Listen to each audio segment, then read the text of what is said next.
So hey guys, John Paul here, and for today's video ay isa-share ko naman yung mga battery setting na ginawa ko dito sa iPhone 11 para mas makatipid ako sa battery. And disclaimer lang, yung mga settings na gagawin natin dito ngayon ay applicable naman sa lahat ng iPhone na nagagamit pa natin as of now, pero yung effectiveness ang hindi ko masasabi na same sa ibang unit. Kasi for example sa 10R and compare mo sa 11, yung battery size ng 10R versus sa 11 ay mas maliit yung battery size ng 10R sa battery size ng 11, kaya makapag-conclude tayo na mas magtatagal talaga yung battery life ng iPhone 11 sa mga normal and daily use compared dun sa battery ng 10R. So, ang unang binago ko dito sa settings ko ay si Siri. In-off ko si Siri kasi hindi naman ako active user ng Siri. Hindi ko siya ganong nagagamit sa aking normal use and daily use dito sa phone ko, kaya in-off ko na lang siya. So ito, alam ko by default naka-on yan, yung listen for Hey Siri. Alam ko naka-on yan by default, kaya in-off ko na lang yan. And ito ring mga suggestions, ayan, yung apat na yan, alam ko naka-on din yan by default settings. Kasi ito yan pagka in-on mo siya, dito mo siya makikita. Dito, di ba pag binaba mo yung screen mo, lumalabas yung Siri suggestions. Kaya ang ginawa ko dyan ay tinanggal ko na lang kasi hindi naman ako nagpupunta dyan para mag-search pa ng apps kasi lahat naman ng apps ko nandito na. Kaya ayun, ginawa ko sa settings. So dito mo makikita yung settings for Siri. Sa mismong settings lang, tapos scroll down mo lang. Ayan, Siri and search. Kung hindi ka naman active user ng Siri, i-off mo na lang. Mas okay na i-off mo na lang kaysa pag naka-on yan, nagko-consume lang siya ng battery, tapos useless naman. Hindi mo naman nagagamit yung Siri suggestions sa home screen mo. Mas okay na i-off mo na lang yan. So yung pangalawa na binago ko dito sa settings ko dito sa iPhone ay yung sa mail. Ayan, punta ka sa settings, then mail, tapos accounts, pindutin nyo yung fetch new data, and makikita nyo yung push and fetch. Ito by default naka-on to by default settings. Itong push na to, nakalagay new data will be pushed to your iPhone from the server when possible. So yun yung mga unnecessary emails na galing sa mga applications na kusang pumapasok sa mail mo pagka yung connected ka through internet or meron kang data connection, automatic pumapasok yun sa email. Tapos yung fetch naman, ang ginawa ko lang dyan ay manually. Kasi pag nagpunta ka sa mail mo, ayan, kunyari nagpunta ka sa mail mo, pag naka-manually ka, pag ni-refresh mo lang siya, tsaka lang siya magpapasok yung mga email na natatanggap ng ng iPhone mo. Kaya hindi siya naka-automatically.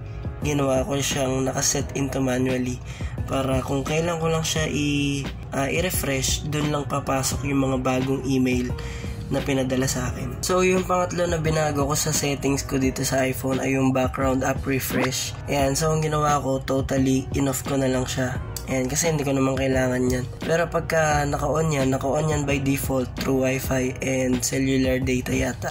Pero pagka naka-on yan, ayan, makikita nyo lahat ng applications na nasa phone mo naka-on. So yung background app refresh yung for example sa IG, pag nag-open ka ng IG mo tapos nagpunta ka sa home screen mo, then connected ka through Wi-Fi or data connection, yung IG mo nagra-run pa rin sa background mo. Ang lakas sa consume nun sa battery kasi hindi mo naman siya ginagamit, pero nagre-reload pa rin siya sa kahit naka-background lang, kahit nandito lang siya sa multitask, nagre-reload pa rin siya kasi meron siyang internet connection. Kaya ang ginawa ko, totally in-off ko na lang, pero pwede nyo naman siyang piliin. Kunyari, sa mga social media, off nyo lang. Facebook, Instagram, Call of Duty, yan, Adidas. Pwede nyo siyang mapili, mamomodify nyo siya. Kung ano lang yung mga applications na ayaw nyong nagre-reload, nagre-refresh kahit connected through internet. Kaya ang akin, ginawa ko na lang in-off ko na lang siya kasi hindi ko naman siya kailangan. So, yung next na binago ko naman ay dito sa privacy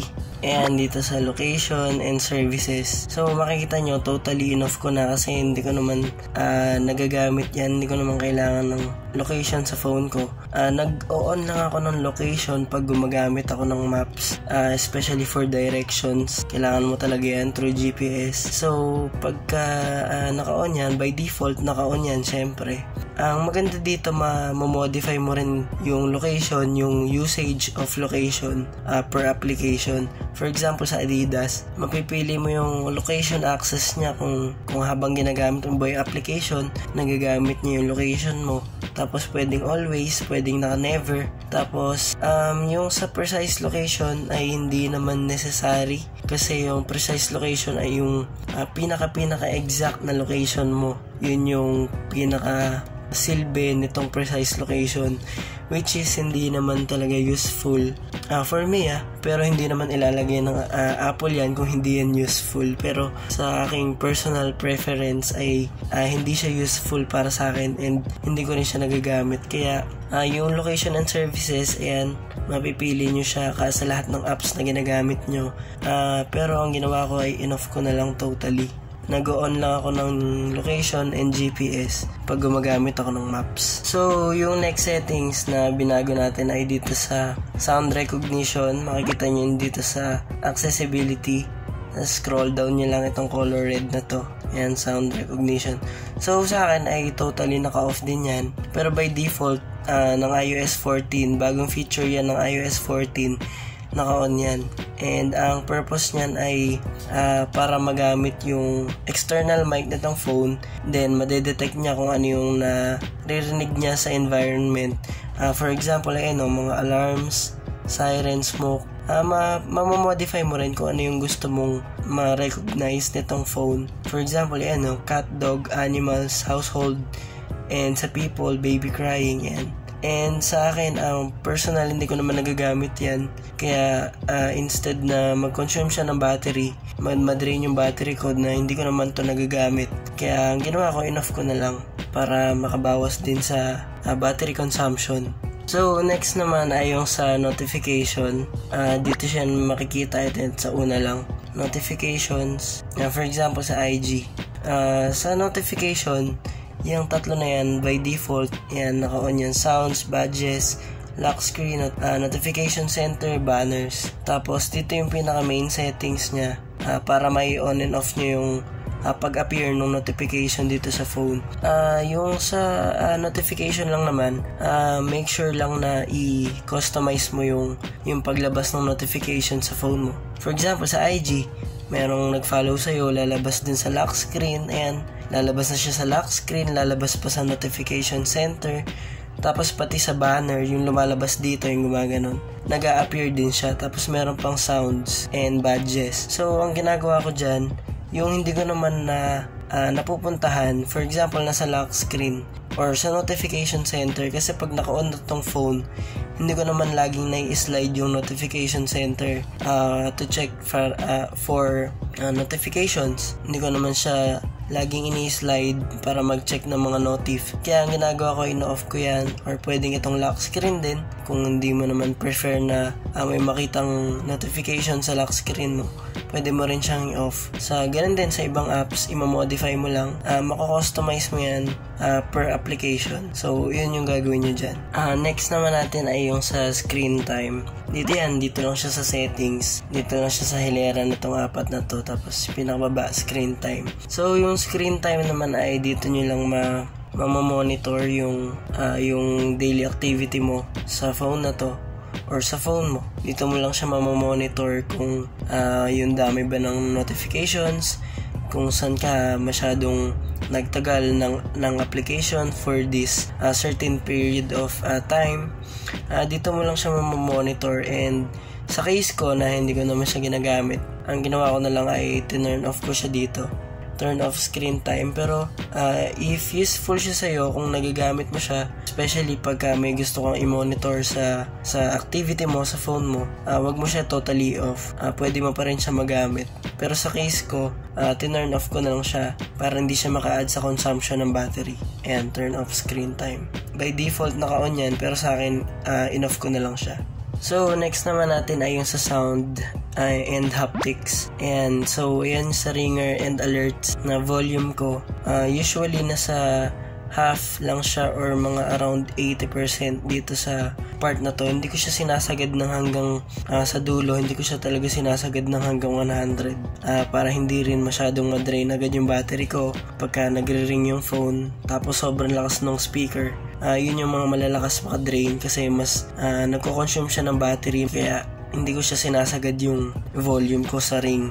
Tapos yung sa vibrate, yan, isa yan sa mga malalaking factor ba't malakas makalobat ng phone, yung vibrate on ring tsaka vibrate on silent. So ang ginawa ko na lang ay in-off ko na lang siya parehas, and both dito sa ring and sa silent. Pero by default alam ko naka-on yan, pero in-off ko na lang siya kasi malakas naman yung ringer niya pagka naman nag-ring, may kunyari may tumawag sa messenger, may tumawag sa phone, naririnig ko naman agad. And hindi na siguro kailangan ng vibrate na malakas makalobat, kaya in-off ko na lang siya sa settings ko. So next na binago ko dito ay yung sa backtop. Ito, dito siya sa accessibility, sa touch. Tapos sa pinakababa, ayan, mababasa nyo backtop. So itong feature na to, yung backtop na to, maganda to sa mga walang cases. Kasi pagka sa case ko, meron akong protective case, hindi siya masyadong ma-detect. For example, yan yung double tap. Marami kang feature na pwedeng ilagay din sa double tap na yun. Kunyari, nag-double tap ka, mapupunta ka sa, ayan, makapag-screenshot ka. Pag nag-double tap na ganun, o diba, nade-detect din pala. Maganda tong feature na to kasi sobrang shortcut na ito kaysa sa pindutin mo siya sa device, tapos more, tapos mag-screenshot ka pa. Dito sa backtop, gaganon mo na lang, nade-detect niya agad. Pero sa case ko, hindi naman ako masyadong gumagamit nung double tap. Ginawa ko na lang ay none, and naka-off na lang siya sa akin.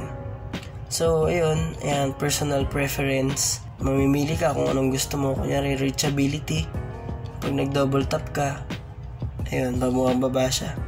Pero sa case ko, in-off ko na lang naka-none para hindi ulit siya mag-consume ng battery kasi hindi ko naman nagagamit pero naka-on, kaya in-off ko na lang. So ang downside lang sa backtop ay yung pagka naka-activate siya tapos may case na accidentally na-tap mo siya ng 2 o 3 tap, ayun, magko-consume siya ng battery kasi syempre gagana siya. For example, nag-screenshot, hindi mo naman intention na mag-screenshot pero dahil accidentally na-tap mo siya ng 2, nag-automatic screenshot siya kasi naka-activate yung backtop mo. Kaya enough ko na lang siya sa akin. So next naman ay yung sa control center. So alam naman natin na pagka mag-connect ka sa wifi ay i-on mo yan. Tapos ito naman for bluetooth. So pagka nag-connect ka sa wifi, make sure na pagka hindi ka nagagamit ng wifi, dapat i-off mo yan.